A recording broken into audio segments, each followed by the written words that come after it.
Welcome back, Ketodontist listeners. This is your host, Dr. Matt. Welcome back to episode 7 of the podcast. Today we have Joe Condora of the Primal Example. He has a podcast and a little blog and nutrition company that does coaching, and he's got some really good stuff to say. Today we focus a little bit more on the paleo primal ancestral health side of things, so we not really geared towards keto in this conversation, which is okay. It's good to branch out once in a while. So I hope you really enjoy our conversation today. A few things to check in before we get started. Weighing in yesterday at 296, so I'm down another, I believe, 3 pounds since I recorded last. So just keep trucking right along. This is end of week 4 of the 6-week-long Keto Gains Boot Camp. They have another one starting September 10th or 11th. I can get I'll put the links to that in the show notes. So if you guys want to look into that and sign up, I will link that there. And so things are going really well. Tomorrow or next week, I have a lot of travel again. So I probably won't have an episode ready by the time next Sunday rolls around because I'll still be coming back from Tennessee. But all in all, even though things have been super swamped and super busy, still going well, still kicking butt. So I hope you guys are doing well. Again, if you have any questions or any comments, concerns, email me at ketodontist@gmail.com, or leave a message on our Facebook page, and I'll get back to you. So without further ado, here is episode 7 with Joe Condora of the Primal Example. Take care. Welcome back, everybody, to another episode of the Ketodontist Podcast. Today, I have a great guest in store for you guys today. I have Joe Condora with the Primal Example. Say hi to everybody, Joe. What's going on, everybody? Happy to be here. How's it going, Matt? Doing well. Thank you so much for being here today. If you guys notice, Joe has that, that smooth, silky voice that I wish I had as a podcaster. But anyway, I'll go into a little bit of an introduction for you, Joe, and then we'll do a deep dive. Okay. All right. Sounds good. So, Joe is the author of a newly published book, The 14-Day Guide to Effortless Weight Loss, Unlimited Energy, and Increased Productivity. Say that 5 times fast. He also is the creator of Primal Example, a company aimed at educating the general public on the benefits of adopting an ancestral lifestyle approaches with modern-day adaptations. As a certified primal health expert and lifestyle modification specialist, Joe coaches clients using a primally personalized nutrition and fitness strategy that focuses on real foods used to promote prosperity beyond the scale. He emphasizes goal-based health and fitness protocols that honor individuals at the cellular level. Joe, welcome to the show. Thanks for having me. I'm happy to be here, and I love what you're doing, so I'm glad I could be a part of it. Oh, thank you, man. Thank you. Well, tell us a little bit more about yourself. I really like to learn about my guests and everything, and kind of what goes in, what makes them tick. Tell us a bit about yourself, and what was life before starting Primal Example?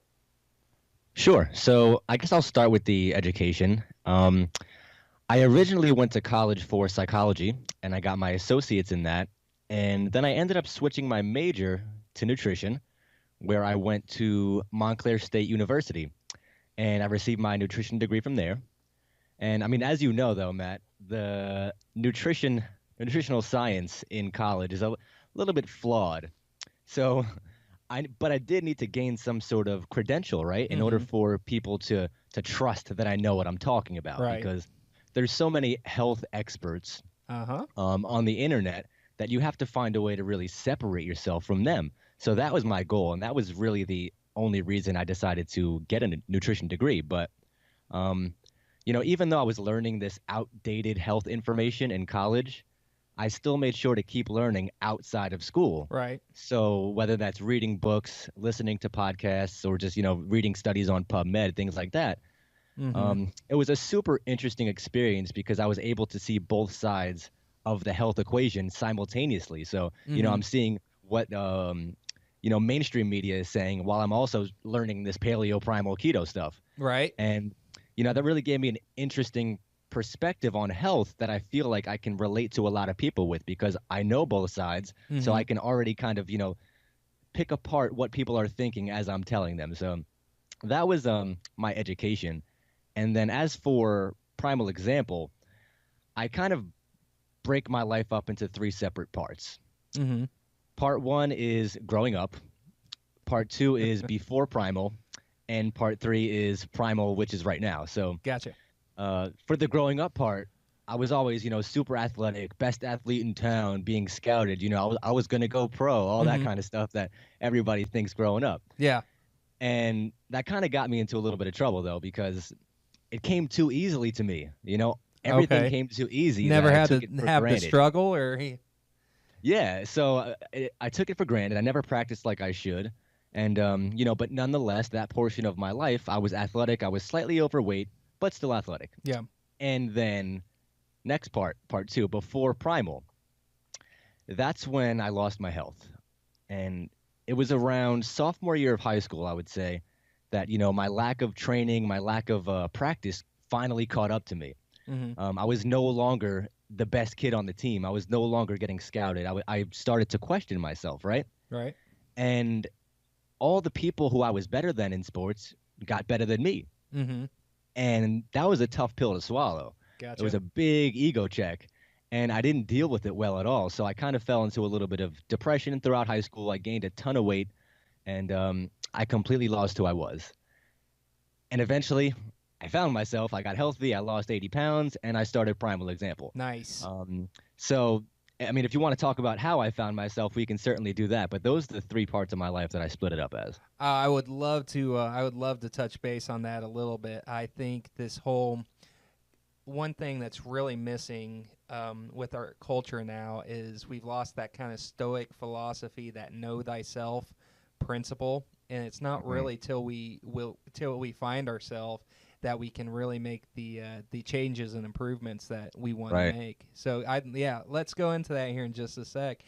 Tell me a little bit about how you first learned about this primal paleo ancestral health template. About what point of your journey did you find that, and what kind of drew you to that? Yeah, it's kind of funny because I don't know how I got interested in primal and paleo. I really don't remember. Mm-hmm. All I know is that I was a big fan of Mike Dolce, which we've had a conversation about previously on Facebook. Yeah. And he's definitely not paleo or primal. Nope. But he preaches real foods. Exactly. Mm-hmm. And that started to click with me. So that was really my initiation into health. Mm-hmm. And I guess from him, I just started reading a lot of different books, listening to a lot of different podcasts. Mm-hmm. And I came across someone I'm not sure you're familiar with, my buddy Sean Stevenson. Yeah. And his podcast. The and Model his Health work. Show? Yep, absolutely. Yep. That's, that was my go-to for years. Yeah. And he changed the game for me, for sure. And once again, he's not, really primal or paleo. It's more real foods. And that got me on the path of real foods first. You can figure out the rest later. There's no need to follow some strict dietary approach if you aren't even eating real foods in the first place. Right. So a lot of people overcomplicate things super early. Mm-hmm. But, from these people, I learned to start simple. And then as you progress, you can start getting into the more serious stuff. And I guess just from these guys, I transitioned and just, reading different books. I came across Marxists and came across Rob Wolf. Yeah. And they're kind of saying the same thing with a little twist to it. Yeah. And the thing is, what drew me towards paleo and primal is that it's niche. Mm-hmm. And it's always kind of cool to be an outsider, right? Right. You don't want to fit in. I certainly don't want to fit in. So a big part of it for me was probably just wanting to stand out from everyone else and, have a cool little niche thing. That was probably it. Yeah, I get wanting to stand out. I mean, I'm not rocking this Ron Swanson Magnum PI mustache for nothing. So For sure. no, very cool. And I agree with what you're saying as far as learning from all these different sources. Like, talked about Mike Dolce. He was one of the health podcasts that I got into early on. It was basically him and Rob Wolf's Paleo Solution podcast that I got into first, and learning about, like you said, using real food and everything. Right. And I respect Mike. I don't necessarily, the more I've learned about some stuff, I don't necessarily agree with what everything he says, especially that what we were talking about. You had that video on ketogenic diets, just kind of bashing them and stuff. But I do respect that he was one of the first people that was really touting, that I heard anyway. I know there are people before him, but he was one of the first folks that I heard really touting eating real food. And right, exactly. Like you said, if folks don't have their diet, if folks, it doesn't matter what they're doing, if they're not eating just real food, exactly, that's where we need to start off with for everybody. I have folks that I help with, and they always come to me like, what exercise should I be doing? What supplements should I be taking? All that stuff. I'm like, well, what are you eating? Exactly, exactly. What does your diet consist of? And let's keep it simple. Let's start there. So very absolutely. cool. Well, let's talk about a little bit more about that, getting to know yourself. So you gained weight. You weren't you were suffering in athletics in a way that you never had to deal with before. So tell me a little bit about that. What was the process of you learning about yourself and figuring things out? Yeah, it's actually a funny story, and I don't even know how it happened, but I was on vacation, and one day while I was on vacation in South Carolina with my family, I woke up and there was an infomercial for the Insanity workout program on TV, Sean right? T. Mm-hmm. Yeah, exactly. And I don't know what it was, but it just clicked with me. I was so tired of being unhealthy that I felt like whatever it was, I finally needed to make a change. And I mean, when you're struggling with weight issues, it's hard to love yourself. You're constantly questioning yourself. And I mean, to be completely honest, I used to go to bed like every single day, like wishing I wasn't fat. Like, right. It wasn't until later on in life that I learned wishes don't do anything for you. Right. Wishes get you absolutely nowhere. As the old grandpa and grumpy old man, he says, you can wish in one hand and crap in the other and see which one gets filled first. Exactly. And I actually created a T-shirt for Primal Example that says "Set goals, not wishes," and it's based off of how I used to feel, because I didn't realize that you can't get anywhere without setting a goal. So, yeah, I saw this infomercial for Insanity. And then I just made a drastic overhaul of my life. And I did the Insanity program, which, I wouldn't necessarily recommend to people now, knowing what I do about over-exercise and things like that. Yeah. But nonetheless, it was a huge part of my start. And probably even more importantly was that since I was doing the exercise, I also changed the nutrition, just because it goes hand in hand. So I started incorporating more vegetables, and the weight just started flying off. So it was probably more because of the dietary change. Oh, yeah. But I didn't know it at the time. It was working, so I was doing it, and that was it. No, very cool. So after losing weight with Insanity and, tweaking your diet, what were the next progressions? Did you start anything else up, or did you just start really doing what you were doing? Tell us a little bit about how things progressed from there. Yeah, so I just kept learning. I just, fell in love with health and nutrition at that point. I started to love myself more, and I started to want to help others, because I remember how bad I felt going to bed at night. Right. And, how just crappy, every single day was just constantly like self-checking, like always second-guessing myself. And once I got rid of that, I was like, wow, this feels great. I need to help other people feel this. Right. So I just kept learning and following more health experts. And so what I would do is, it sounds like bad, but I would soak up all the information from one health expert and then move on to the next. for example, like we were talking about Mike Dolce, he was one of my big starts as well. Yeah. But eventually, you got to move on because otherwise you're just, a groupie. You know what I mean? Yeah, Like, right. so, and I certainly wasn't trying to do that. So I moved on from him, like you did, found Rob Wolf, found Mark Sisson, found Sean Stevenson, all these different people, Ben Greenfield. Mm-hmm. Yep. And once you start incorporating all these different people's philosophies, you could kind of come across your own and formulate your own ideas. Right. So you're no longer just following people. Now you're taking what all different experts have to say, and you're creating your own philosophies, doing your own research. And I fell in love with the research aspect. And, just always learning is really what got it to me, and wanting to help other people learn as well. That's awesome. Yeah, that reminds me, I'm going to paraphrase a quote from Steve Jobs. He said something to the effect of, go learn the best from the best people available, take the best things from those people, and then bring them back, bring those aspects back and make something your own, put it into effect Exactly.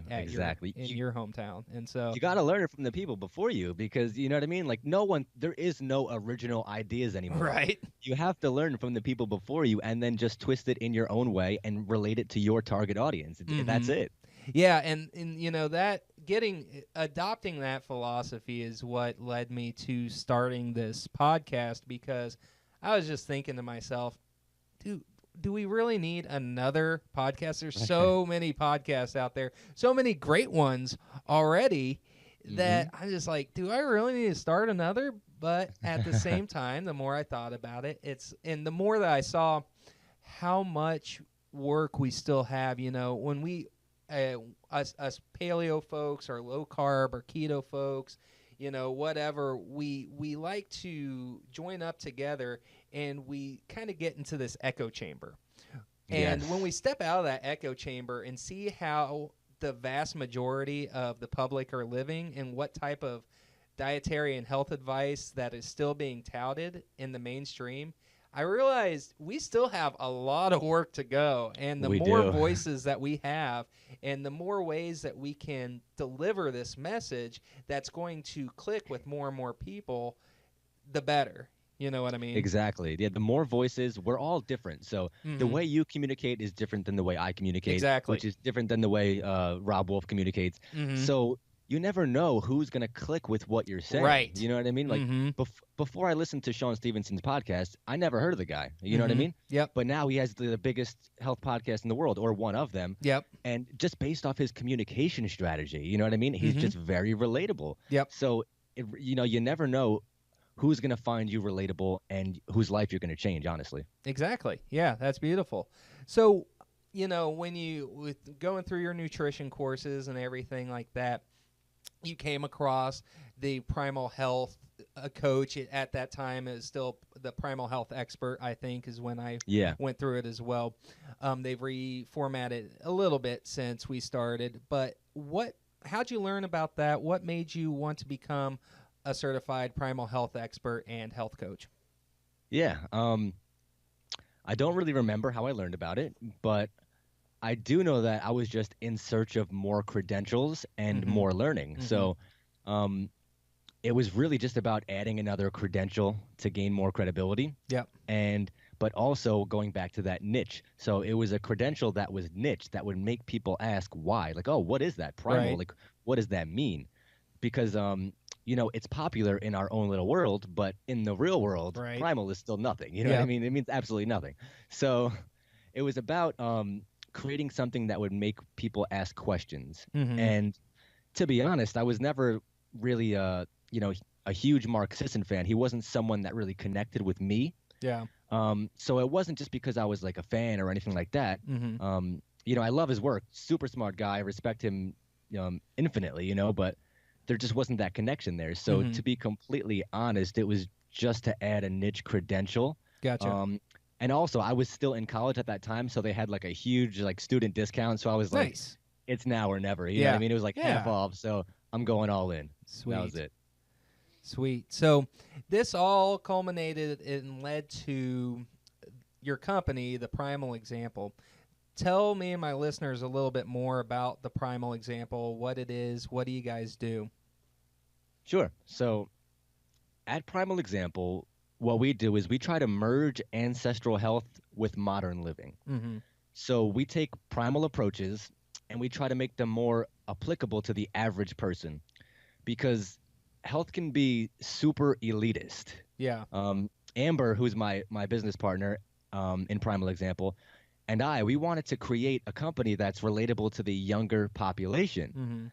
Mm-hmm. People in high school or in college, they don't really appreciate the importance of health because it's kind of hard to appreciate good health if you've never been in a situation of poor health. That's true. Yep. Mm-hmm.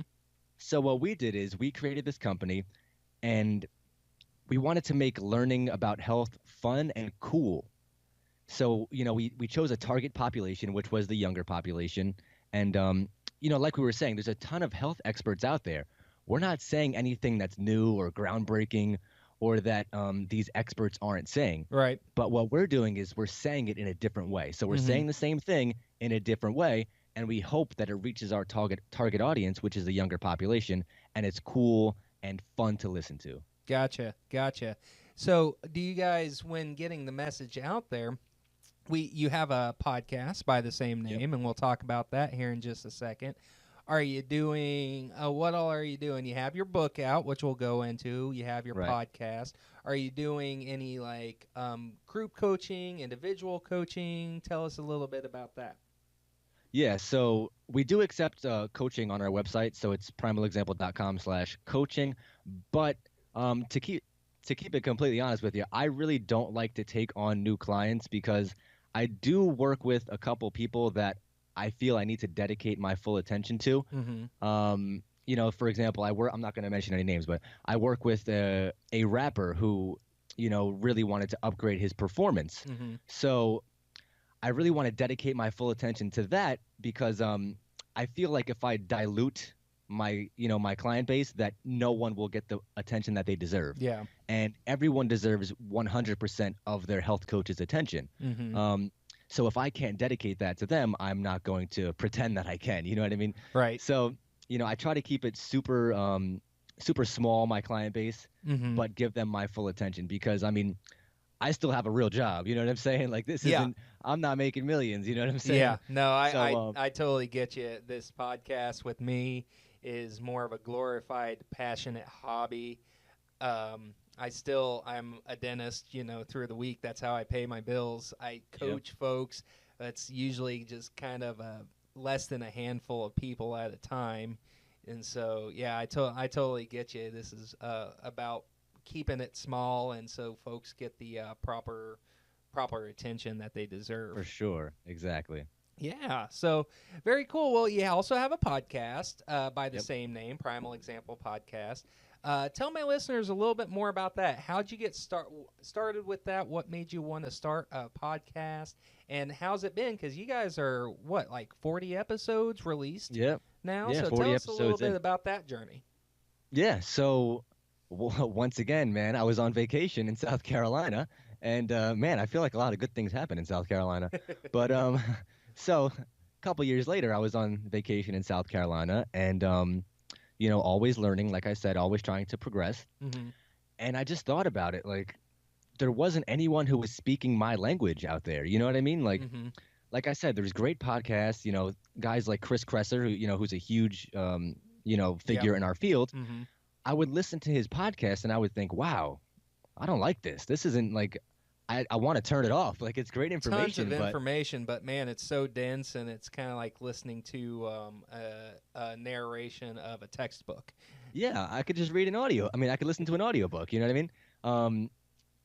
So like I said, I wanted to create something that would relate to me. Mm-hmm. And, there wasn't really that out there. So I thought, maybe I should create it. Maybe if there's something in the world that doesn't exist that you wish existed, create it. It's that Right. simple. You know what I mean? So that's exactly how it started. And I guess I'll take you through the format of the podcast if you want. Yeah, absolutely. Okay, so it's me and my co-host Amber, and basically each episode is a master class on one topic. Gotcha. And we take one topic, we break it down to its simplest form and explain it, and then we try to go deep into the science of that topic. Mm-hmm. And at the end of the show, we'll round it out with simple solutions to the problem that we were discussing the whole episode. So for example, we had an episode on artificial light versus natural light. Mm-hmm. And we started by talking about what artificial light is. So for people who don't even know what we're talking about, you know what I mean? Yeah. We're talking about the blue light from our cell phones, right? Yeah. And then we went deep into the science about circadian rhythms and how vital it is to our health. Mm-hmm. And then we ended up giving solutions to the problem, like, wear blue light blocking glasses and, use phone tinting, tint your screens at night. Yeah. So basically it's a master class on one topic every episode where we just take you through the whole process and end it with the solutions. Gotcha. Yeah, very cool. And you guys also tend to have some pretty good guests on the show. Yeah. We're in the same field there. Yeah, I was just listening to this morning when I was at the gym lifting. I just listened to your most recent one that was recorded as of today. Your one with Dr. Al Dannenberg. Who's right awesome. up my field since he's a Yeah. ancestral health-minded periodontologist. So Yeah, exactly. yeah, so I was just listening to you guys this morning while I was lifting weights. So. Awesome. So yeah, so folks, if you guys want to learn more about that podcast, I really recommend checking it out. You guys are everywhere. You're on iTunes and Stitcher and all that good stuff, aren't you? So, Yep. All that stuff. Yep. Yeah, so we'll have links to the show notes to their podcast page. So, one thing that you and I have been kind of talking about a little bit in some forums and on Facebook and stuff has been ketogenic diets. Obviously, I'm kind of a fan of ketogenic diets if Ketodontist didn't give it away. Yeah. Tell me a little bit about your thoughts or interest in keto. That's a tough one, man. That's controversial. It is. Well, I'll start by saying that I did an 18-month full-on keto experiment, where I was testing my blood ketones with a ketone monitor and things like that. Yeah. But I do have a love-hate relationship with keto, though. And here's why. Yeah, go into it. I love it when it's done right. Yeah. At the right time, in the right way, for the right person. Uh-huh. That's difficult. I hate it when it's done wrong. Mm-hmm. If you're doing it right, eating bacon and pork rinds all day and not eating veggies, you're going to be having a lot of nutrient deficiencies there. Right. You know what I mean? Mm-hmm. You're opening the door for a lot of problems. Mm-hmm. And with keto, I never personally recommend keto to someone unless they're going to be working directly with me or someone that I trust, like someone like you've had on your podcast, Luis Villasenor, right? Yeah. And his company, Keto Gains. So if you're doing it wrong, you're going to be doing more harm than good, in my opinion. Gotcha. And it's not something you really want to play around with. So if you're not going to do it right, don't do it at all. But if you do want to do it right, follow someone like Luis Villasenor, and you're going to have some great success, and you can be super healthy, and you can meet all of your nutrients. But do it right. So that's my stance on keto. Exactly, and that's what I've been trying to get out there too, and that's one of the reasons I started this podcast is because like I said, I'm a huge fan of ketogenic diets. That's what I do best. That's what I perform best on. Do I think it's for every single person? No, I don't. There are going to be folks that have enough insulin sensitivity that they can handle more carbs, or don't necessarily need the therapeutic benefits of ketones and all of that. So no, I don't necessarily think everybody needs to be ketogenic. I do think the vast majority of people need to be lower carb than what the standard American diet is. Absolutely. But there is a difference between low carb and keto. Heck, the elite athletes in Jeff Volek's faster study, we're dealing with world-class triathletes and cyclists and stuff. They're kicking butt on 150 grams of carbohydrates. Right. That's, to the normal person, that's not going to be ketogenic, but that's still about half of the carb intake of the average American per day. Exactly. So it's still considered quote-unquote low carb. Yeah, it's funny because in like our community, the primal keto paleo community, 150 grams of carbs is like, whoa, that's a lot. You know what I mean? But Yeah. in reality, if you're killing it in the gym or you're a triathlete or a mixed martial artist, things like that, you can get away with so many more carbs. Not Uh-huh. that you should, but you can get away with. Yeah. You know what I mean? But in our community, we get so dogmatic, just like every community does, the vegans, keto, paleo. Yeah. Everyone gets so dogmatic that we forget, 150, you could be perfectly healthy at 150 grams, depending on the context, of the conversation. Right. Exactly. And that's why, with this Ketodontist thing, it's about ketogenic diets because I have special interest, but it's also about that primal ancestral health template that I think it casts a far broader net than just keto. And then, of Exactly. course, me being dental, there's a lot of the science that goes into oral systemic health connection and all that. So I kind of want to tie these things together. Right. But yeah, not necessarily everybody needs to be, keto or ultra low carb. We got to find what I love about like one of the latest things is Rob Wolf's Wired to Eat book, because it's basically about doing a kind of paleo reset of things and then find what works for you with his carb test. Exactly. And it's about finding the foods and the carb levels that just don't break you. You know what I mean? Exactly. Yeah, absolutely. You're right. I mean, that's why Rob Wolf is one of the most respected people in this field, because he gets it. He understands that individualized nutrition is the future. You know what I mean? Yeah, that's where it has to go. Exactly. Yep. Yeah, very cool. So, encompassing the primal lifestyle and being the primal example, give us a little bit of a breakdown in the life of Joe. Yeah, so you want me to take you through like my meals or? Yeah, like what do you do when you wake up? Do you have a morning routine? Talk about your meals. Yeah, so in the morning, I generally like to, have my morning little ritual where I do maybe like 5 minutes of visualization. So I think about how I want my day to go. Yep. I think about what I want brought to me. I try to use the law of attraction. Yep. That hippy dippy stuff. Uh-huh. And then I try to get 5 minutes of movement in as well. So I have like a 10-minute little ritual where I do the 5 minutes visualization, 5 minutes of movement, whether that be some stretching, some hip flexor exercises, things like that, or I jump on a rebounder. And then I will go prepare my food for the day. So I'll set my coffee up and then I'll get my food prepared for the day. So generally I don't eat breakfast. I'll just have coffee. Yep.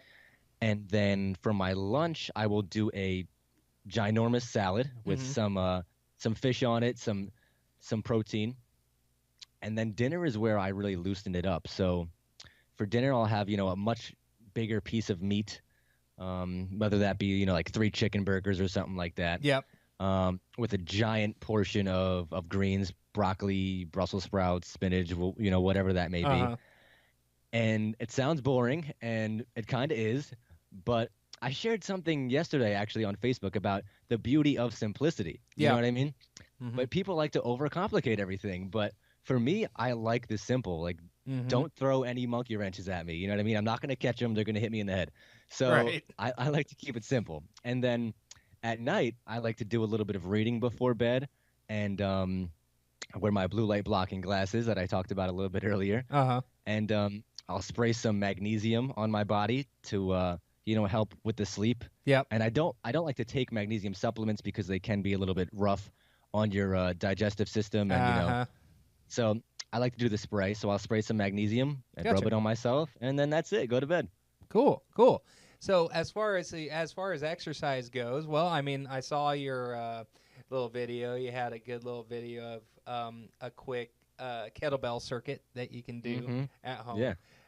So I know you use kettlebells, but tell us a little bit more about your fitness routine, and how often are you doing that in a week? What do you like to do? What jives with you?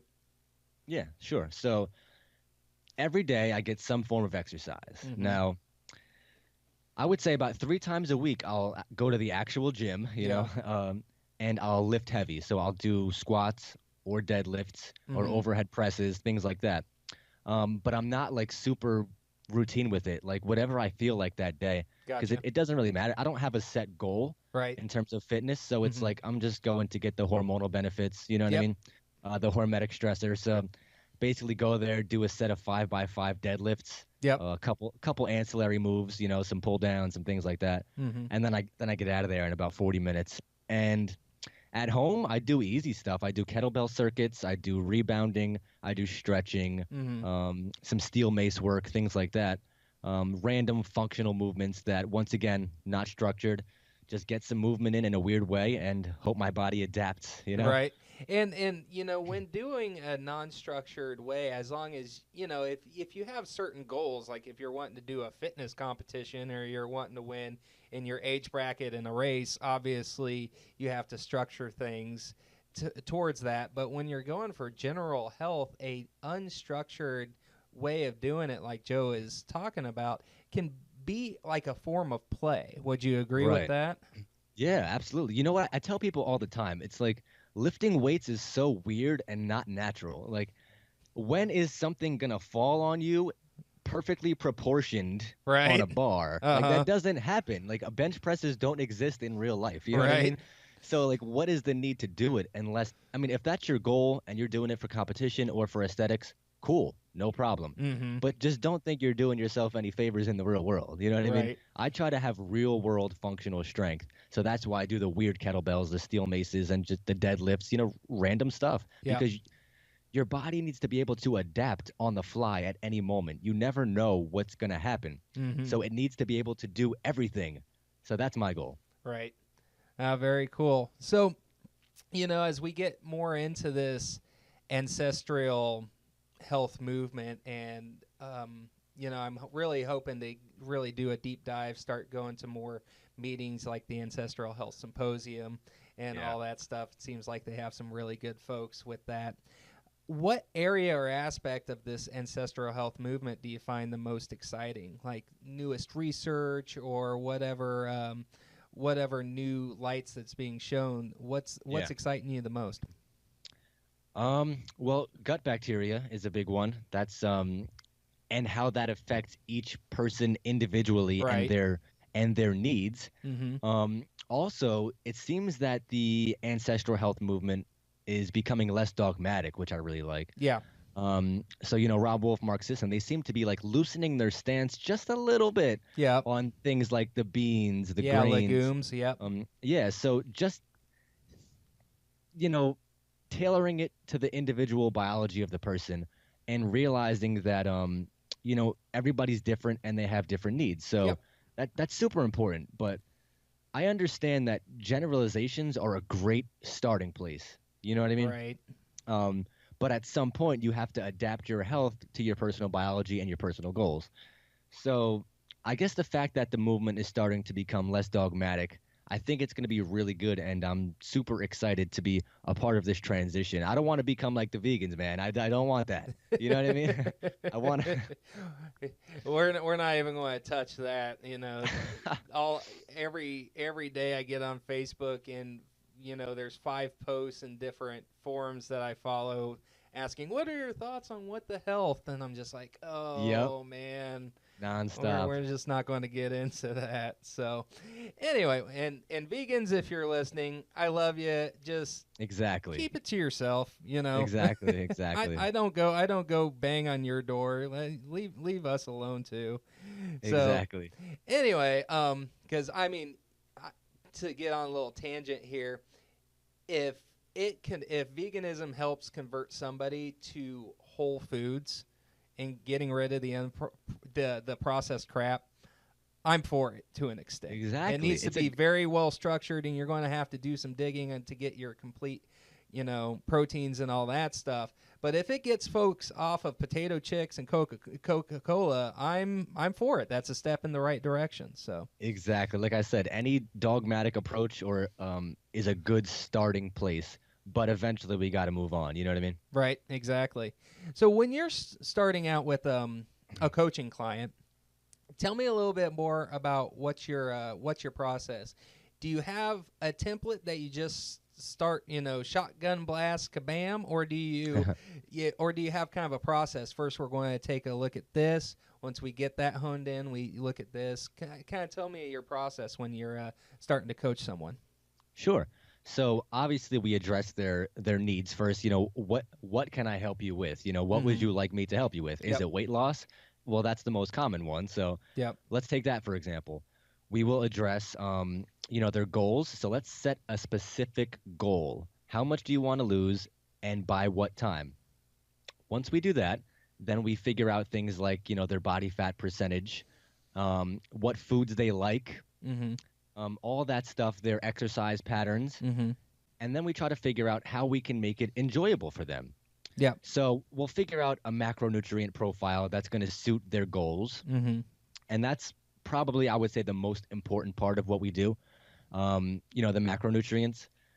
But also, it's hard because you can't just follow a macronutrient profile and Right. think you're going to be optimally healthy.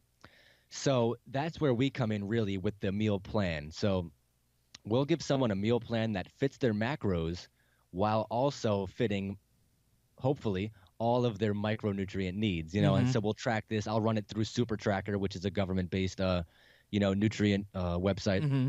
So I'll run the nutrients through there and make sure they're getting, most likely, everything they need while fitting their macronutrients.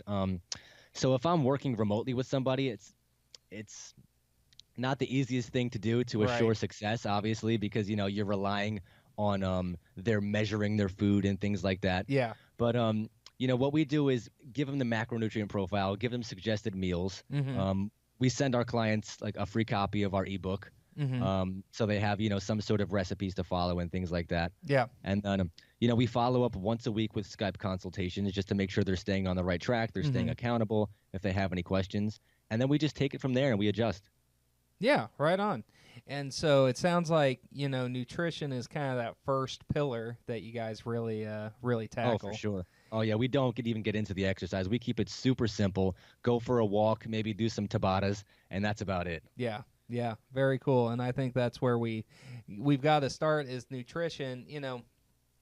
You hear people talk about pillars. People have what they consider different pillars of health, but nutrition always seems to be number one. And that's why I tell folks, and this isn't new knowledge. It's been known in the bodybuilding industry for, since the 50s and 60s, that as far as your results go and leaning out and putting on muscle or whatever your body composition goals are, 80% of the battle is diet. Right, exactly. And people think that they could just work it off. You eat bad Mm-hmm. food and you could just go to the gym and walk it off or run it off on the treadmill. And it doesn't work like that, guys. I'm sorry. I wish it did. I would love to eat Buffalo Wild Wings and then go on the Right. treadmill. But it doesn't. I'm sorry. So I got to eat my broccoli. Yep, exactly. Well, with living this primal lifestyle yourself, did you or do you still find it challenging to remain in living this primal lifestyle? And if so, what has been your biggest challenge in transitioning to this? Um, well, it's honestly super easy because, like I was saying before, with the simplicity, I like simplicity. I Right. like structure. So, like, it makes it super simple when you just know what you're going to eat every single day, basically. Yep. A salad, Yep. you could throw any sort of meat on it, salmon, tuna, sardines, chicken. Super simple. You just have a salad. Um, you know, so I really enjoy the simplicity of it, and it's really not hard or challenging to adapt because once again, if you're eating real foods, I mean, it makes everything super easy. But I do complicate it a little bit by tracking my macros. Oh So yeah. Yeah. so that does make things a little bit more, annoying to enter everything you eat and the Uh-huh. proper weight of everything.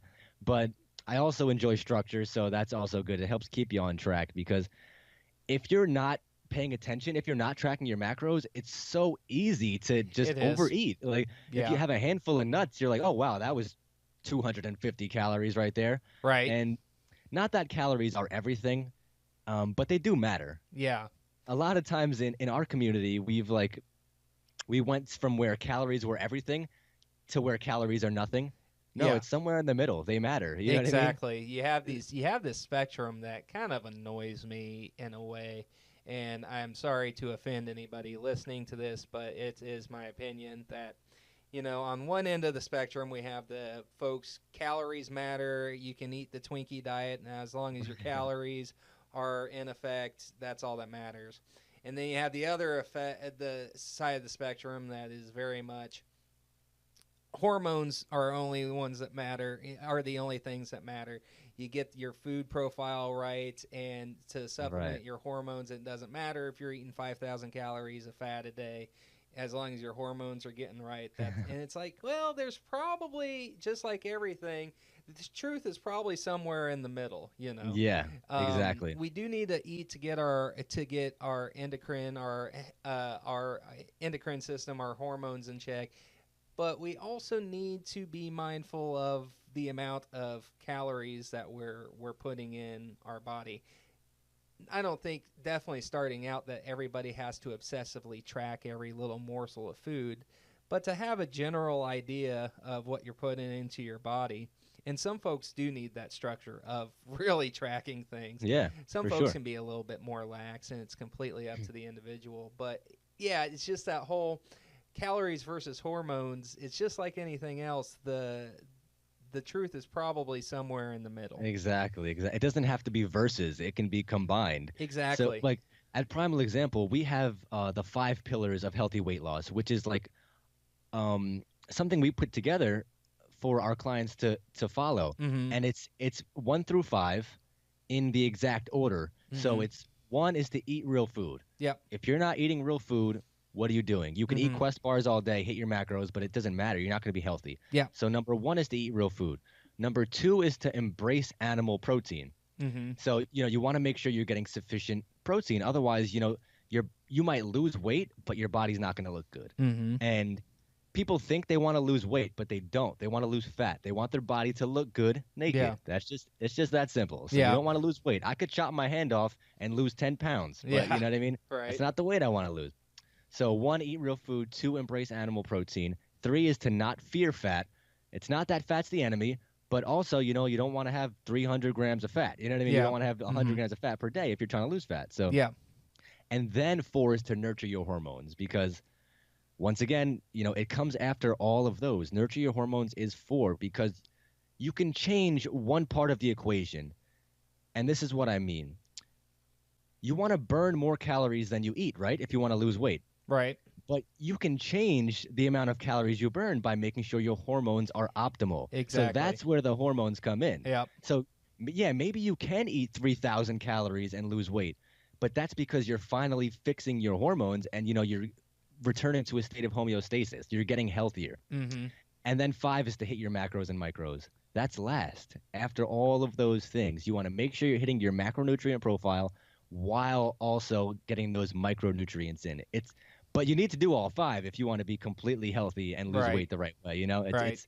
It's not versus each other. It's not calories versus hormones. It's all combined and done properly. Yeah, and getting that synergistic effect of everything, like what you were saying. Once you get your hormones right, that's going to affect how your body uses those calories that you put Exactly. in. And so, Exactly. yeah, absolutely. So, you've been doing your podcast for a while. Like I said, that at the time of this recording, I think you just released your 40th or something Mhm. around there episode. And you've had some really good interviews with folks. When doing your interviews, have your views on nutrition, keto, primal living, have those changed over time as you've kind of been able to talk to these folks and learn from them? Yeah, they absolutely have. And what I learned most is to really just be less dogmatic. And Yeah. I used to think that I knew a lot Uh-huh. until I started to speak with these people, like Luis Villasenor and Amy Berger, and Mm-hmm. it taught me to always keep an open mind. It's hard when someone questions what you think you know, Right. because it checks your ego. Mm-hmm. And, once you keep an open mind and you listen to what someone else is telling you, you can then go do your own research on what they're telling you and see, wow, maybe I was wrong.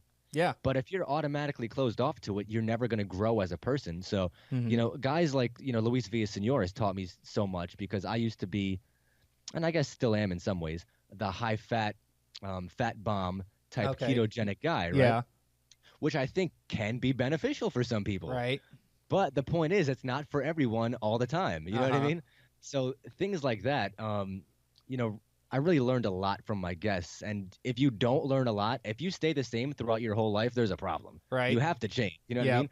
people will tell you, oh, well, you told me this back then. Yeah, well, I thought that back then, and now I think this. Yep. You know what I mean? Now I can change, can't I? Can't we all change? I have a couple of mentors, two great sayings. I had one guy tell me, because as I learn stuff and my views progress, what if my patients, what if my clients say, well, why didn't you bring this up, to me last year or whatever, or a couple years ago? And he said, Cadillac never apologizes for last year's model. I like it. So they're, they're adding more features. They're improving designs, all that stuff. So they never apologize for last year's model. So I like that one.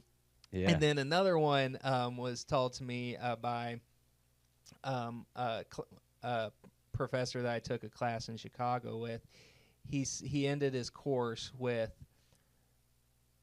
when somebody tells you they have 20 years of experience, make sure it's not 1 year repeated 20 times. Ooh, I like that. That's good. I like that. So yeah, that goes back to always progressing. If you stay the same, you're doing something wrong. Right. And not that you have to completely change into a different person, but your ideas should change and adapt with the times, which is why we were talking about the nutrition education system. They haven't changed. That's the problem. You know what I mean? They don't want to change. No, exactly. They're very much stuck in their ways. So, yep. Tell me, we're coming up on 50 minutes here, and we want to keep this about an hour, but tell me a little bit more about your book. So, folks, I'm trying to get the light here on this. The 14-Day Guide to Effortless Weight Loss, Unlimited Energy, and Increased Productivity. Tell us a little bit about your book, where you can get it, and what possessed you to want to write a book and publish it. Yeah, so you can go to primalexample.com/14days, and we have the book there. Okay. It's $9.99. And the reason we wrote this book is because I need structure, and I feel like a lot of people need structure out there. Mm-hmm. They want to know what they're going to be doing. Mm-hmm. So in this book, we break it down into 3 parts, basically. It's the meals, the exercise, and then, actually we explain all of these. So we tell you what to eat, but not only do we tell you what to eat, we tell you why you're eating what you're eating. Yeah. That way you can make substitutions.